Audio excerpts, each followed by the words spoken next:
الحمد لله نحمده ونستعينه ونستغفره ونؤمن به ونتوكل عليه ونعوذ بالله من شرور أنفسنا ومن سيئات أعمالنا من يهده الله فلا مضل له ومن يضلله فلا هادي له ونشهد أن لا إله إلا الله وحده لا شريك له ونشهد أن سيدنا ونبينا مولانا محمدا عبده ورسوله أما بعد فقد قال الله تعالى شهر رمضان الذي أنزل فيه القرآن هدى للناس وبينات من الهدى والفرقان صدق الله العظيم وقال النبي صلى الله عليه وسلم اقرأ القرآن فإنه يأتي يوم القيامة شافعا أو كما قال عليه الصلاة والسلام. புகழ் அனைத்தும் அல்லாஹ் ஒருவனுக்கு, சாந்தியும் சமாதானமும் நபிகள் நாயகம் ஸல்லல்லாஹு அலைஹி வஸல்லம் அவர்கள் மீதும், அவர்களை பின்பற்றிய உத்தம சத்திய சஹாபாக்கள், தாபிஈன்கள், தபா தாபீன்கள், குறிப்பாக நம் எல்லோரின் மீதும் அல்லாஹுவின் சாந்தியும் சமாதானமும் என்றென்றும் நின்று நிலவட்டுமாக. ஆமீன். அன்பான அல்லாஹுவின் நல்லடியார்களே, அன்பு சகோதரர்களே,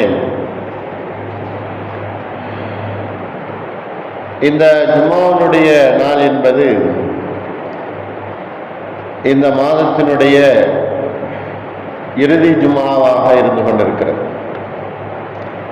அடுத்த நாட்களிலே ரமலானுடைய மாதம் துவங்க இருக்கிறது. ஆகையினால் இந்த வாரத்திலே நாம் சில விஷயங்களை தெரிந்து கொள்வதற்காக வேண்டி குர்ஆனும் ரமலானும் என்கிற தலைப்பின் கீழ் ரமலானுடைய மாசத்துல குர்ஆனோடு நம்முடைய தொடர்பு எப்படி இருக்க வேண்டும், அதுல ரமலானுடைய மாசத்திலே குர்ஆனுடைய விஷயங்கள் என்ன என்பதை பற்றி தெரிந்து கொள்வதற்கு நாம் ஆசைப்படுகிறோம்.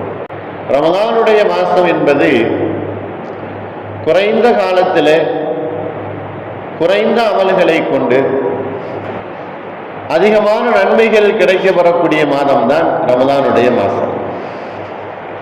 குறைந்த செயல்கள் இருக்கும், காலமும் குறைந்ததாக இருக்கும், சொற்ப காலமாக இருக்கும், சொற்ப நேரமாக இருக்கும், சின்ன சின்ன அமல்களாக இருக்கும்.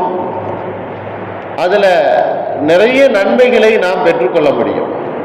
அதுதான் ரமலானுடைய மாசம். ரமலானுடைய மாசத்துல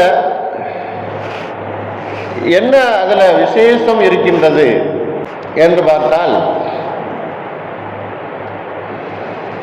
அல்லாஹுவை நெருங்குவதற்கும் அவனிடம் திரும்பி செல்வதற்கும் குர்ஆனை தவிர வேறொன்றும் இல்லை. நாம் அவனிடத்துல நாம் கொண்டு போகக்கூடிய ஒரு விஷயம் குர்ஆன் தான். அதே போல அல்லாஹுவை நாம் நெருக்கத்தில் ஆக்கிக் கொள்ளணும் அப்படின்னு சொன்னா அது குர்ஆனை கொண்டுதான். குர்ஆன் ஓதுவதன் மூலமாக, குர்ஆனை மனனம் செய்வதன் மூலமாக, குர்ஆனை கற்றுக்கொள்வதன் மூலமாக, குர்ஆனை கற்றுக் கொடுப்பதன் மூலமாக,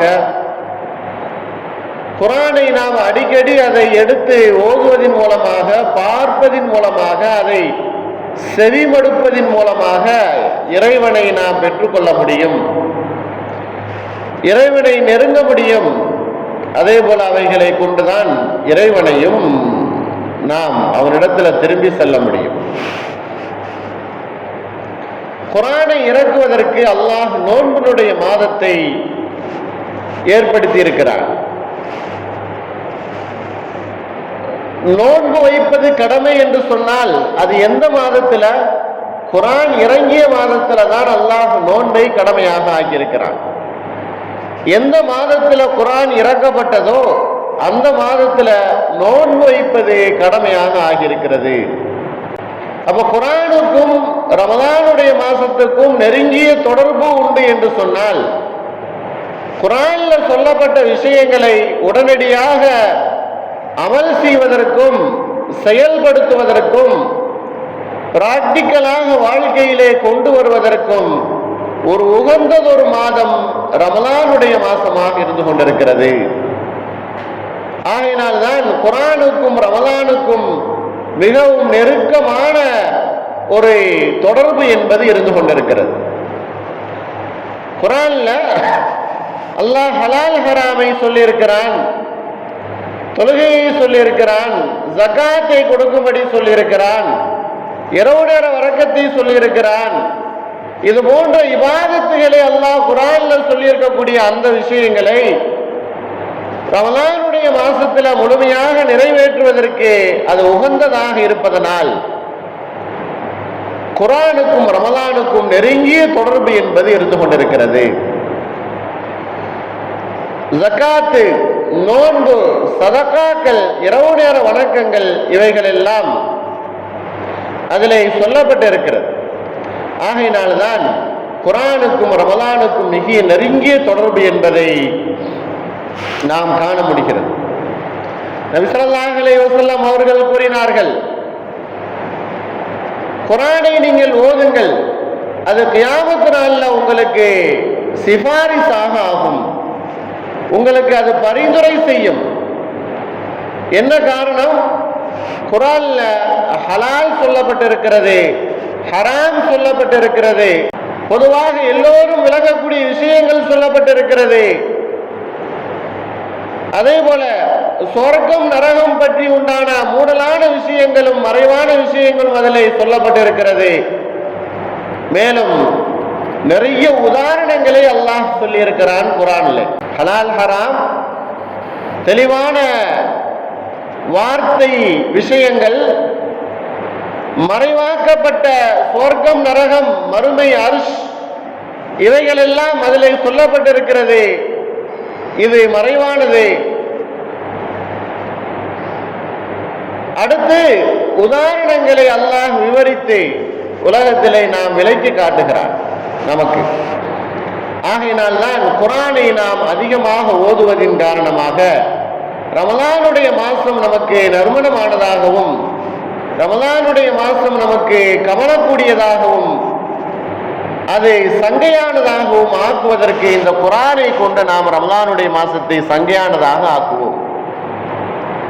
குர்ஆனுக்கும் ரமலானுக்கும் அவ்வளவு நெருங்கிய தொடர்பு இருப்பதனால்தான் அல்லாஹ் இந்த குர்ஆன் இறக்கிய மாதத்திலே ரமலான் நோன்பு என்பதை அல்லாஹ் கடமையாக ஆக்கியிருக்கிறான். ஒவ்வொரு மாதமும் ஒவ்வொரு நாட்களும் ஒவ்வொரு நேரங்களும் நமக்கு இந்த குர்ஆன் மிகப்பெரிய பாக்கியத்தை வழங்கக்கூடியதாக இருந்து கொண்டிருக்கிறது. குர்ஆன் ஓதக்கூடிய மனிதருக்கு அல்லாஹ் 40 பாக்கியங்களை இந்த துன்யாவிலேயே கொடுத்து விடுகிறான். குர்ஆன் ஓதக்கூடிய மனிதருக்கு அல்லாஹ் 40 வகையான பாக்கியங்களை மறுமையில இல்ல இந்த துன்யாவிலேயே அல்லாஹ் கொடுத்து விடுகிறான். துன்யாவிலேயே அவருக்கு கொடுக்கப்பட்டு விடுகிறது. அதுல முக்கியமானது ஒரு பாக்கியம் என்ன அப்படின்னு சொன்னா, குர்ஆன் ஓதக்கூடிய மனிதருக்கு சக்கீனா என்கிற அமைதி அவருக்கு ஏற்படுகிறது. சக்கீனா என்று சொல்லக்கூடிய பாக்கியம் அவருக்கு ஏற்படுகிறது. ஹுலைர் இப்னு உஸைத் ரலியல்லாஹு அன்ஹு அவர்கள் குர்ஆன் ஓதிக்கொண்டிருக்கிறார்கள். இரவு நேரத்திலே வானத்திலிருந்து ஒரு ஒளி அவர்களை நோக்கி வருகிறது. இதை ஆச்சரியப்பட்டவர்களாக அதிகாலையிலே நபி ஸல்லல்லாஹு அலைஹி வஸல்லம் அவர்களிடத்துல கேட்கிறார் ஹுலைர் இப்னு உஸைத், அல்லாஹ்வின் தூதரே, இந்த மாதிரி நான் குர்ஆன் ஓதிக்கொண்டிருந்தேன், வானத்திலிருந்து ஒரு ஒளி என்னுடைய வீட்டை நோக்கி வருவதை நான் பார்த்தேன். அப்ப நபி ஸல்லல்லாஹு அலைஹி வஸல்லம் அவங்க சொன்னாங்க, அதுதான் சக்கீனா என்கிற ஒளி என்பதாக சொன்னார்கள். குர்ஆன் ஓதக்கூடிய வீடுகளிலே அல்லாஹ் ஒளியை ஏற்படுத்துகிறான். அதுவும் இரவு நேரத்திலே அல்லாஹ் குர்ஆனை இறக்கி இருக்கிறார். இரவு நேரத்திலே குர்ஆனை ஓதுவது என்பது அது மிகப்பெரிய ஒளியாக இருந்து கொண்டிருக்கிறது. நபி ஸல்லல்லாஹு அலைஹி வஸல்லம் அவர்கள் பகலை விட இரவு நேரத்திலே அதிகமாக குர்ஆனை ஓதி தொழுவார்கள். இது அல்லாஹ்வுக்கு மிகவும் பிடித்தமான ஒரு நேரம் என்பது இரவுனுடைய நேரமாக இருந்து கொண்டிருக்கிறது. பகலை விட அல்லாஹ்வுக்கு மிகவும் பிடித்தமான ஒரு நேரம் இரவுனுடைய நேரம். இரவு நேரத்திலே நபி ஸல்லல்லாஹு அலைஹி வஸல்லம் அவர்கள் அன்னை ஆயிஷா ரலியல்லாஹு அன்ஹா அவர்களோடு பேசிக் கொண்டிருப்பார்கள். திடீரென்று, ஆயிஷாவே, என்னை விட்டுவிடு, நான் இறைவனை தொழுக போக வேண்டும், வணங்க வேண்டும், இபாதத் செய்ய வேண்டும். உனக்கு எது பிரியமோ அதுதான் எனக்கும் பிரியம். ஆனால் என்னுடைய இறைவனின் பிரியம் இபாதத் செய்வது என்பதாக அவர்கள் இரவு நேரத்திலே குர்ஆன் ஓதி வணக்கம் செய்வதற்காக வேண்டி சென்று விடுவார்கள். இரவு நேரத்திலே ஓதி தொழுகுதல் என்பது அல்லாஹுக்கு மிகவும் விருப்பமானது ஒரு செயல். ரமலானுடைய மாசத்துல எவ்வளவு நேரம் தான் நாம் தொழுக முடியும்? நமக்கு தெரிந்த சூறாக்களே ஒரு சில சூறாக்கள் தானே. அப்படி இருக்கும் பொழுது அதுவும் சின்ன சின்ன சூறாக்கள் தான் நமக்கு தெரிந்ததாக இருந்து கொண்டிருக்கு. ஆனால் ரொம்ப நேரம் நின்று தொழுகணும் அப்படின்னு சொன்னா குர்ஆனை மனப்பாடம் பண்ணியிருக்க வேண்டுமே. எப்படி நாம் ரொம்ப நேரம் நின்று தொழுவது என்பதாக சஹாபாக்கள் நபி ஸல்லல்லாஹு அலைஹி வஸல்லம் அவர்களிடத்துல கேட்டாங்க. நமக்கும் இந்த சந்தேகம் இருந்து கொண்டுதான் இருக்குது. நீண்ட நேரம் தொழுகணும் அப்படின்னு சொன்னா குர்ஆனுடைய நிறைய சூறாக்களை நாம் மனனம் செய்திருக்க வேண்டும், அப்பொழுதுதான் தொழுக முடியும். ஆனால் நபி ஸல்லல்லாஹு அலைஹி வஸல்லம் அவர்கள் சொன்னார்கள், தெரிந்த சூறாக்களை நீங்கள் திரும்ப திரும்ப ஓதி தொழுங்கள். நபித்தோழர் அவர்கள் ஒரே சூறாவை மறுபடியும் திரும்ப திரும்ப ஓதி தொழுது கொண்டிருந்தார்கள். குல் ஹுவல்லாஹு அஹத் என்கிற சூறாவை, தெரிந்த சூறாவை திரும்ப திரும்ப ஓதி தொழுவதும் நீண்ட நேரங்கள் தொழுவதும் ரமலானுடைய மாசத்துல குர்ஆனோடு தொடர்பு என்பதை நாம் விளங்கிக் கொள்ள வேண்டும். என்று சொன்னால் குர்ஆன் சூரா குல் ஹுவல்லாஹு அஹத் என்கிற அந்த சூரா இருக்குது, 3 பகுதியில ஒரு பகுதி என்பதாக நபி ஸல்லல்லாஹு அலைஹி வஸல்லம் அவர்கள் கூறினார்கள். ஒரு தடவை ஓதுதல், 2 தடவை ஓதுதல், 3 தடவை குல் ஹுவல்லாஹு சூராவை ஒரு மனிதர் ஓதுகிறார் என்று சொன்னால் முழு குர்ஆனையும் அவர் ஓதிய நன்மையை பெற்றுக் கொள்கிறார். ஏன்? குர்ஆன் என்கிற கருத்திலே 3 கருத்துக்கள் உள்ளடங்கி இருக்கிறது. முழு குர்ஆனிலும் கருத்தாக நாம் உள்ளடக்க வேண்டும் என்று சொன்னால் 3 கருத்துக்களால் முழு குர்ஆனையும் நாம் உள்ளடக்கி விடலாம். குர்ஆனிலே ஒன்று வரலாறாக சொல்லப்பட்டிருக்கிறது. ஹிஸ்டரி என்று சொல்லக்கூடிய வரலாறுகள் குர்ஆன்ல சொல்லப்பட்டிருக்கு. முதல் வகையான கருத்து. இரண்டாவது கருத்து சட்டதிட்டங்கள், மார்க்கம் சார்ந்த, மனிதன் பேணக்கூடிய, மனிதன் செயல்படுத்தக்கூடிய சட்டதிட்டங்கள் சார்ந்த கருத்துக்கள் அதிலே சொல்லப்பட்டிருக்கிறது. மூன்றாவது அல்லாஹ் ஒருவன் என்கிற தௌஹீத் அதிலே சொல்லப்பட்டிருக்கிறது. இப்படியாக 3 கருத்துக்களை உள்ளடக்கி இந்த குர்ஆன் இருந்து கொண்டிருப்பதை நாம் பார்க்கிறோம்.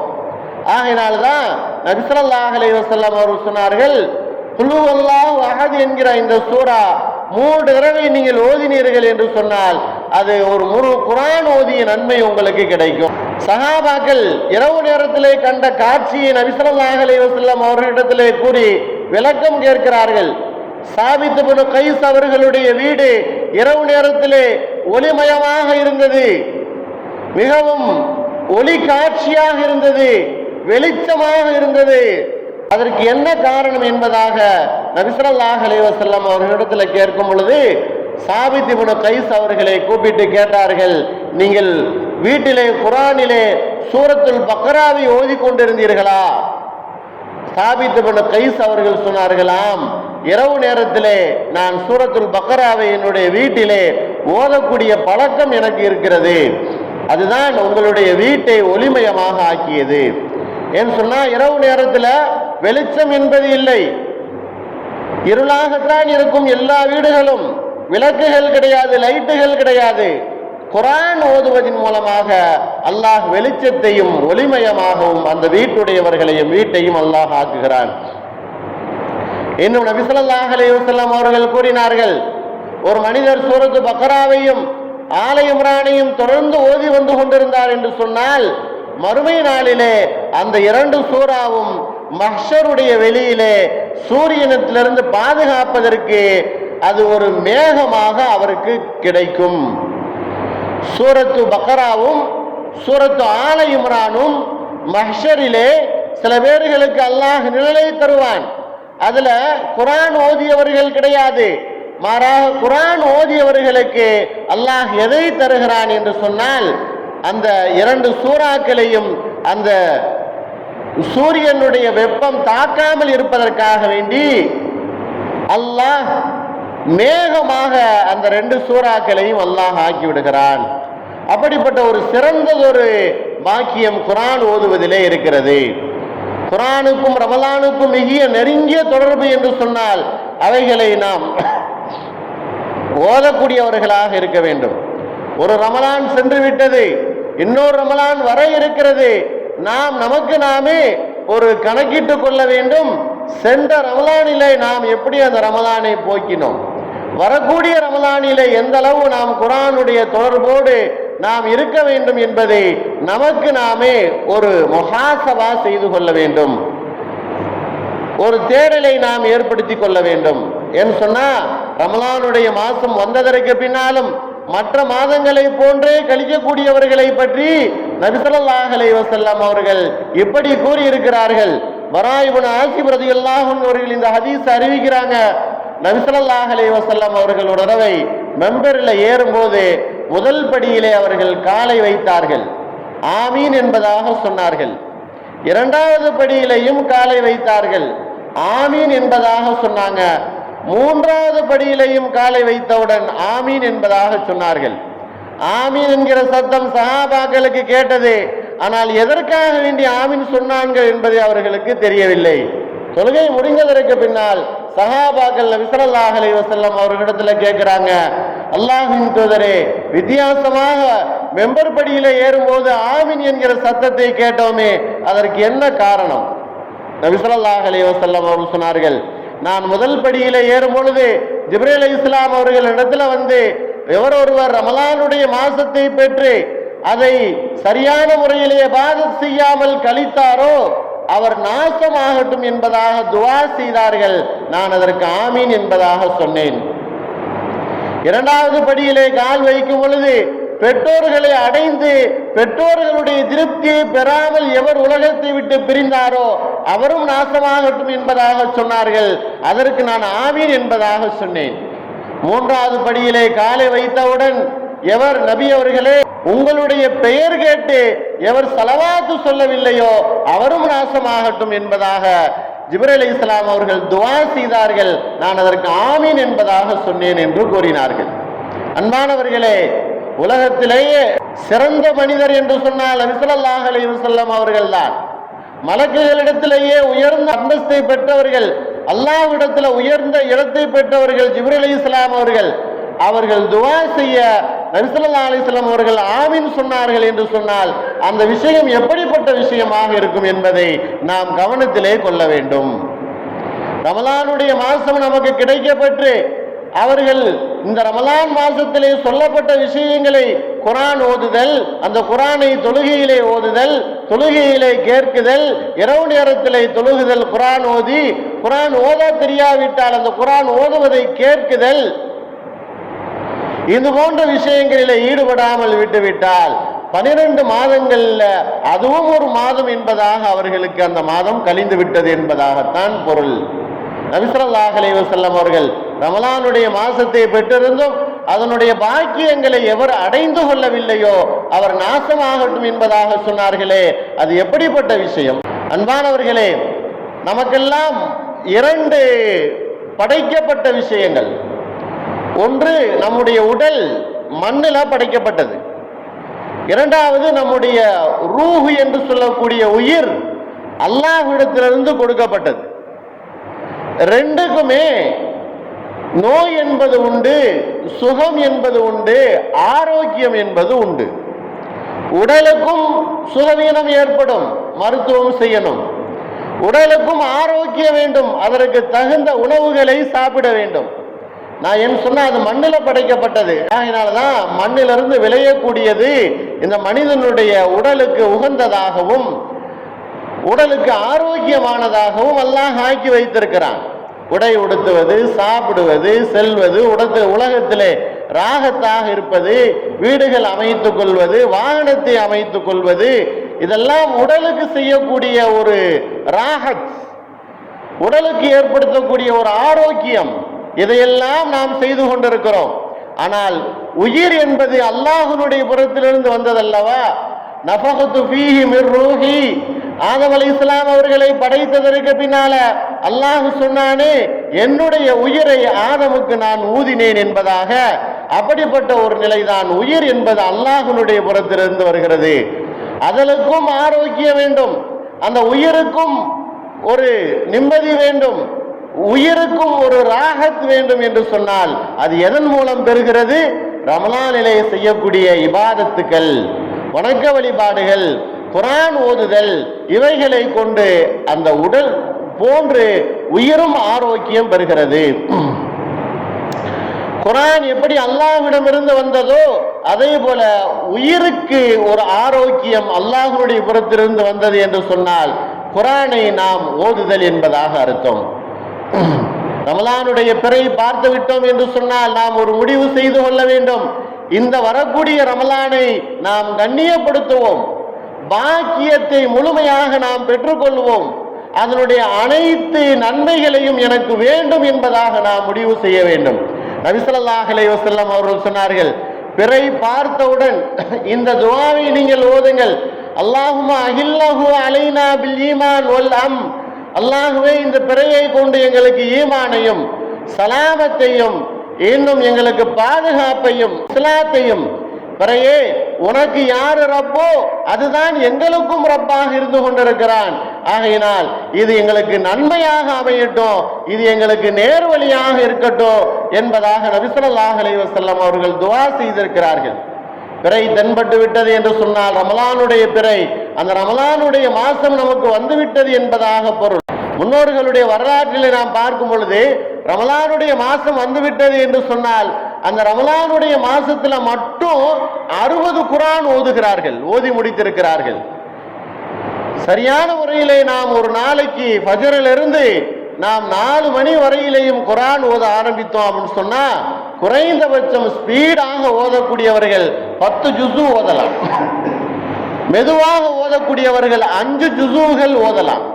இப்படியாக கணக்கிட்டோம் அப்படின்னு சொன்னா இந்த ரமலானுடைய மாசத்துல நாம் நிறைய குர்ஆன் முடித்த நன்மையை பெற்றுக்கொள்வோம். ரமலானுடைய மாசம் குர்ஆன் ஓதுவதற்கு மட்டுமா? அதுல சில சூறாக்களை மரணம் செய்து கொள்ளலாம். அல்லாஹ் அப்படித்தானே இறக்கியிருக்கிறான் குர்ஆனுடைய ஆயத்திலே. கடைசியாக 30வது ஜுஸுவிலே இருக்கக்கூடிய சூறாக்கள் நமக்கு லேசான முறையிலே மரணம் செய்வதற்காக வேண்டி சின்ன சின்ன சூறாக்களாக இருந்து கொண்டிருக்கு. அது ரமலானுடைய மாசத்துல நாம் மரணம் செய்து கொள்ளலாம். ஏன்னு சொன்னா சில மனிதர்களுக்கு அல்லாஹ் மறுமையில உயர்ந்த ஆடையை அணிவிக்கிறான். அந்த ஆடையை பார்த்து உலகத்துல இருக்கக்கூடியவர்களும் மதிப்பிட முடியாது, வானத்துல இருக்கக்கூடியவர்களும் மதிப்பிட முடியாது.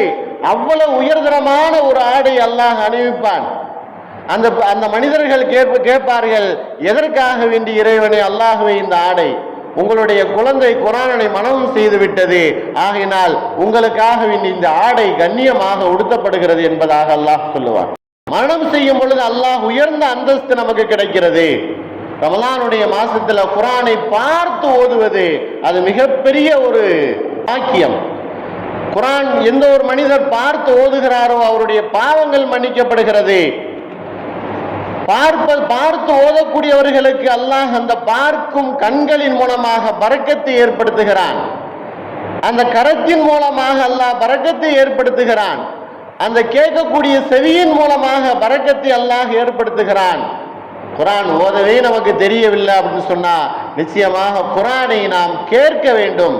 அல்லாஹ் சொல்லுகிறான், ஃபஸ்தமிஊ லஹு, நீங்கள் அந்த குர்ஆன் ஓதப்பட்டது என்று சொன்னால் அதை நீங்கள் செவிமடுத்து கேளுங்கள் என்பதாக அல்லாஹ் கூறி காட்டுகிறான்.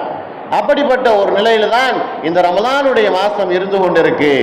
ரமலான் அல்லாஹ் எந்த மாதத்துல குர்ஆனை இறக்கினானோ, எப்படி ரமலான் மாசத்தை அறிமுகப்படுத்துகிறானோ குர்ஆனிலே, ஷஹ்ரு ரமலான் அல்லதி உன்சில ஃபீஹில் குர்ஆன் ஹுதல் லின்னாஸ், ரமலானுடைய மாசம் தான் குர்ஆன் இறங்கிய மாதம், ரமலான் என்று சொன்னால் அது குர்ஆன் இறங்கிய மாதம். அது இரவு நேரத்தில் இறங்கியது.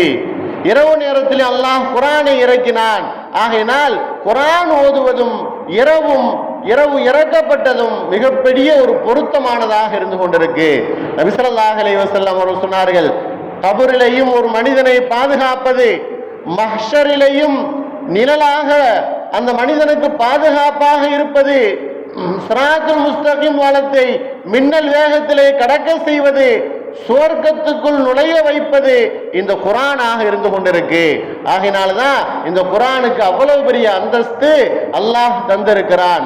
உலகத்தில் ஒரு காலம் அல்லது ஒரு வேதம் அல்லது ஒரு கட்டுரை அல்லது ஒரு நூல் என்று சொன்னால் அது கதைகளும் கவிதைகளும் அல்லது ஒரு காலத்தோடு முறிந்து போகக்கூடிய விஷயமாக இருக்கும். ஆனால் இந்த குர்ஆன் ஆகிறது கியாமத் நாள் வரையிலும் எல்லா விஷயங்களையும் கூறி காட்டக்கூடிய ஒரு முக்கியமான அம்சத்தை கொண்டிருக்கிறதுனால ரமலானுக்கும் குர்ஆனுக்கும் நெருங்கிய தொடர்பு என்பது இருப்பதை நாம் விளங்கிக் கொள்ள வேண்டும். அன்பானவர்களே, அல்லாஹ்வின் நல்லடியார்களே, ரமலானுடைய மாசம் நம்மை நெருங்கி வந்து கொண்டிருக்கிறது. ஒரு சில நாட்களிலே அது வந்துவிடும். ஆகையினால் குர்ஆனை கையில எடுக்க வேண்டும். மரணம் செய்யக்கூடிய சூறாக்களை மரணம் செய்ய வேண்டும். எங்கு குர்ஆனுடைய ஆயத்துக்கள் ஓதப்படுகிறதோ கேட்கிறோமோ அதை உட்கார்ந்து கால் தாழ்த்தி கேட்க வேண்டும். அதிலே நாம் ஆசையை ஏற்படுத்த வேண்டும். அதிலே நம்முடைய ஆர்வத்தை நாம் உண்டு பண்ண வேண்டும். நம்முடைய குழந்தைகள் குர்ஆன் ஓத தெரிந்தவர்களாக இருந்தால் அவர்களுக்கும் குர்ஆனை நாம் ஓத சொல்லும்படி கேட்கும்படி நாம் அவர்களிடத்தில் சொல்லணும்.